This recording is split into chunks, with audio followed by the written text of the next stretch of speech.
Hey everyone, welcome back. So I missed Barrow on Friday. I've also been slowing my uploads. Well, the truth is, I've been having an absolute blast with my friends on Back 4 Blood's open beta that I honestly just didn't have enough time to work on my uploads lately. I also completely slept in and missed Barrow. But rest assured, the beta ends tomorrow and things will return to normal, so that's the quick rundown on what's been going on. Anyways, today I'm going to show you a funny thing you can do with concealed explosives. It really is an all or nothing approach, so there aren't that many alternatives for this to work. Once again, we'll be featuring Saryn. I will say this one leans a bit more towards a meme setup since although the damage is ridiculously high, survivability is somewhat of an issue. At the very least, I would recommend squatting up if you want to go the distance in disruption with this loadout. Today, we're going to take Hikous and nuke your enemies out of orbit, be it fodder, acolytes, DEMOLYSTS, whatever you name it, they will all fall. Why Hikous? Well, they're the perfect fit for this, so first let's go over what concealed explosives is and how it works. Concealed Explosives is a rare mod that can only be equipped on throwing knives. It gives them an 80% chance of exploding on contact. The hit does 250 blast damage and has a blast radius of 10 meters, but it cannot hit through walls. If you're going for crowd utility, Prime Fulmination does help on this. The weapon also has self-stagger, so Prime Sure-Footed helps a lot. The damage from this mod is unaffected by base damage mods and elemental mods, but is affected by banes. Notably, the explosions cannot proc status effects anymore, so how will we make this work? Enter Saryn. If you remember her spotlighting in my Tenet Exec video, we have a very similar premise here. However, this time it's less trying to make a shit weapon work and more just of bringing another piece of the puzzle together. Her Toxin Lash procs off the Concealed Explosives hit. It uses the original hit as base damage and Venom Dose will scale off of that as well. So now we have a boosted second hit of Corrosive and Toxin variety. Every hit produced by Toxin Lash also force procs Toxin, so now we are able to get Toxin procs from Concealed Explosives. Because Toxin procs are not capped, we can apply all the DOT damage at once after stacking a ton of Expedite Suffering. To make this work, we need a special Hikous build. The reason I'm choosing Hikous is because our damage comes from Concealed Explosives and not the weapon. So the base damage, crits, status, and IPS distribution are mostly irrelevant on the throwing knives. I've chosen Hikou specifically because it has the largest magazine size of all throwing knives and a super fast reload. It also has a high Riven disposition. I'm featuring this Riven today that I rolled myself, but honestly this build does not need a Riven nor is it hard to find one. What I will tell you that you are looking for a Bane to whatever faction you are fighting and or status duration. Either of those is more than enough to make the setup completely broken. We don't even need Roar this time after all. There are alternatives to this Riven, so stay tuned to see that. Now let's see that Hikou build. This is the first variant, which assumes you will be using a viral primer. If you want to run this without a primer, then you will have to run Frostbite and Pistol Pestilence. Sourcing viral is extremely important since it gives you a 4.25 times damage multiplier. I'm running Galvanized Diffusion because getting kills is extremely easy with this setup. If anything, we're also bringing Vastilok, so if you're somehow still struggling, getting Galvanized stacks is extremely easy with armor. Strip. Lethal Torrent gives us that extra multi-shot to start off, as well as some much needed fire rate. We will be stacking Lethal Torrent with the Arcane Velocity so that we can set up against Demolys as soon as possible. Concealed Explosives is the obvious go-to mod here that sets up the entire build. Primed Expel is super important because you're triple dipping with it in the setup. First, Primed Expel multiplies the Concealed Explosives hit by 1.55. That damage is used to determine the Toxin Lash proc, which is then multiplied by 1.55 again. Finally, the Toxin Lash hit value is used to determine the Toxin dot, which is multiplied again by 1.55. Basically, this mod alone is a 3.72 times total multiplier. And finally, my Riven. These are the two most important stats to roll on it, and honestly, I got super lucky because it's even minus puncture. So I could use it in a normal slash setup if I really wanted to, but not today. The extra Bane pushes the total Bane value to 128.8%, meaning our total damage will now be multiplied by 2.288 cubed, or 11.98 times higher. The status duration is extremely important because Expedite Suffering takes all the damage stored by the dot and deals it all at once. Extending status duration means more ticks, meaning more damage stored, as 100 extra % status duration would double our damage total in Expedite, so you can imagine that with 159.3% status duration, this is an insane boost to our total damage output. I would hazard to say this Riven stat is even more important than the Bane for Expedite setups because the status duration mods for pistols suck. each giving only 30%, so this is literally the best possible dual stat god roll, and it's arguable whether a tri-stat with multi-shot as well would be better than this since we already have so much of it. Secondary Merciless is only serving to buff our reload here. While it will buff the base damage of the Haikus enough to kill normal enemies on direct hit of sustained fire, the majority of the damage is still coming from Saryn's Toxin dots. This will make it easier to build the galvanized stacks if they fall off though.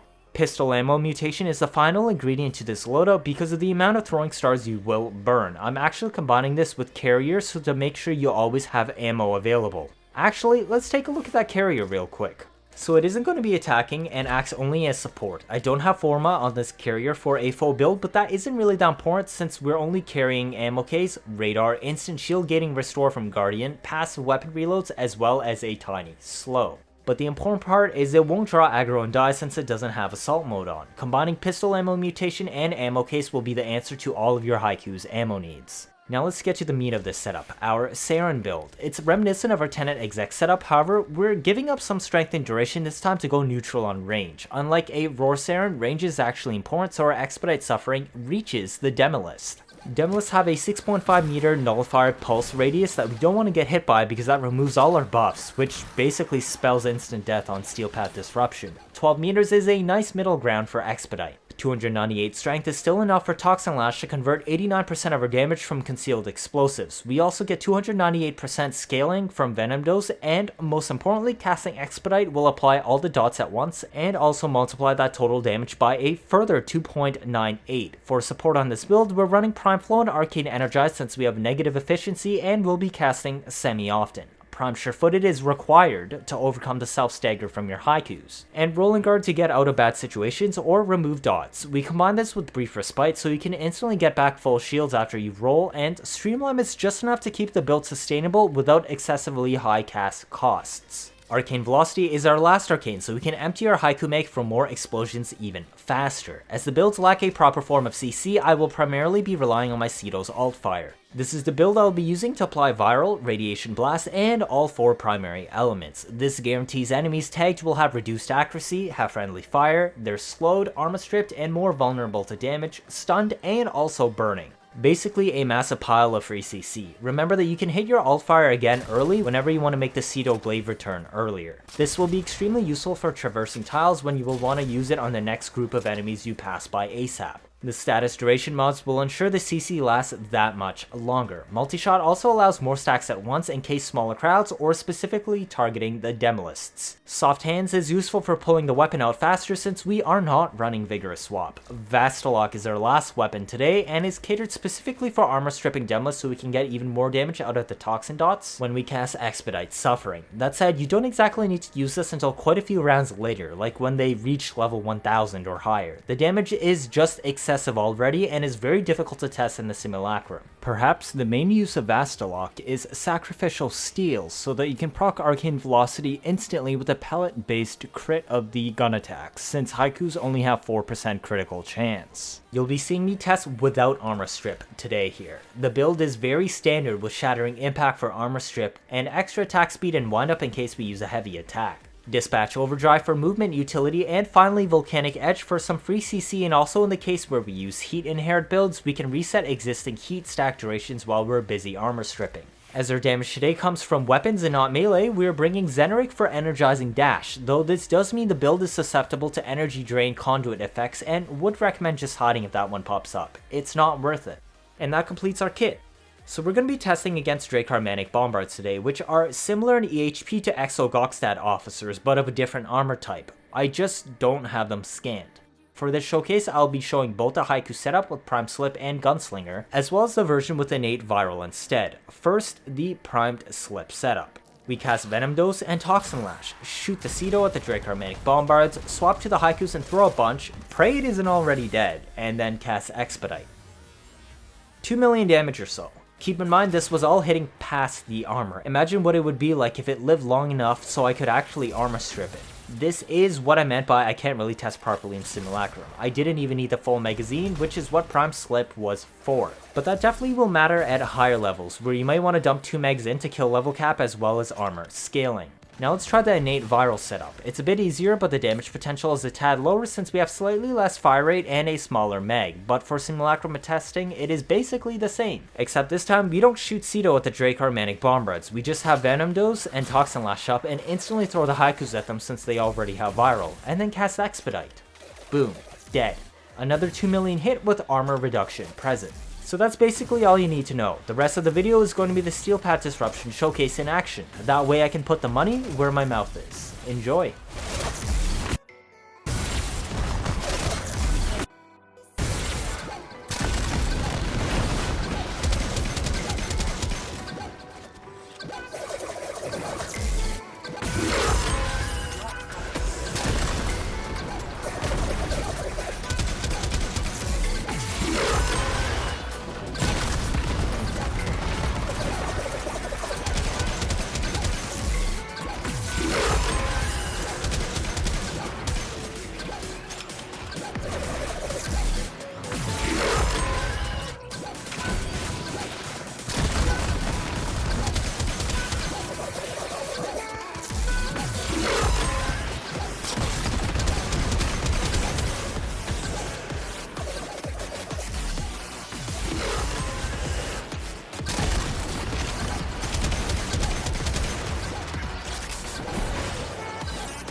Concealed Explosives is definitely an absolute monster in the setup because of its 250 base damage. With fire rate that high, it's just insane. Imagine a full auto Rubico with pistol mod multi-shot and a 20.0 fire rate. And a 20 magazine. It's nuts. Saryn lets us take full advantage of this by scaling Toxin procs off of it, and finally Expedite Suffering sends them to an early grave by applying all of the dot damage at once and multiplying it again. What do you think? Let me know your thoughts down in the comments. If this is your first time watching, feel free to leave a like, or better yet, subscribe. 79.5% of you are not subscribed. I'm trying my best to get you new information out always, as soon as possible, like I've done with covering the Tempestare and the Sisters of Parvos updates. Stick around if you want to see interesting memes and builds on a nearly daily basis. I'm also preparing to get you the info out first once more new war info drops. You don't want to miss out on any of that, do you? That'll be it for this video. Thank you all for watching, and see you all next time.